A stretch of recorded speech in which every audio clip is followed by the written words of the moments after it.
All right, we are getting specific numbers. We are getting timelines on vaccines, on doses, on the rollouts of them in Canada, in all the respective provinces. 249,000, that is the number announced by Justin Trudeau, the first tranche that is coming.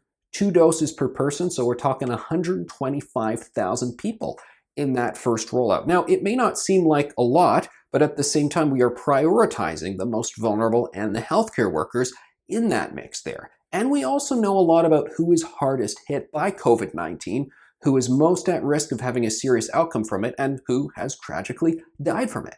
And all the reports out there, the public health data, Statistics Canada, what doctors and hospitals are saying is that the people who are dying of coronavirus, the overwhelming majority of them are, rather tragically, the elderly with multiple underlying conditions who live in congregate care settings. Now, there are more than 125,000 people who fall into that catchment, but the more numbers we get, the more of those individuals that we will hopefully be able to vaccinate and hopefully prevent them from having a serious or tragic outcome from this virus. So we're getting those numbers and we're getting those timelines, and all of this leads me to ask, okay, when are we going to get the timeline on rolling back the restrictions? Because I think one of the great scandals this year, and particularly in the second wave, that hasn't been discussed enough by my colleagues in the media, by the politicians, even by the public health officials, are all of the societal harms that are being caused by the lockdowns, the suicides, the overdoses,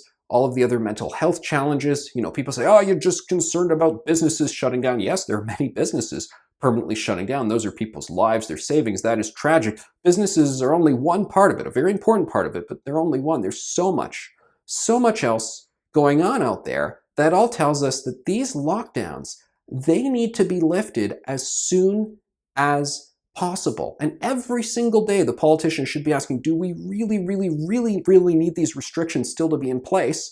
And if not, if there's no ironclad excuse for them, then you've got to lift them. So why, as we're talking about vaccinations among the most vulnerable starting very soon, well, why are we not also talking about timelines for lifting those restrictions? That is an incredibly important thing that also has to be a part of the puzzle. We can't just sit back and wait and go, well, most Canadians won't be vaccinated until next September, so okay, we're going to keep these heavy restrictions on your lives until next September. No, we vaccinate the people who are most at risk of having a serious outcome from all of this, and then, well, definitely then, you liberate the low-risk individuals. There's a lot of people who say that the low-risk individuals should be liberated now from many restrictions that they face. But even if you do not agree with that argument, one would hope that you then agree with the argument that when the high-risk individuals are vaccinated, then the restrictions ease for the low-risk persons. And yet we are not hearing that yet from the public health officials, from the politicians, media not really asking those questions all that much. And I really hope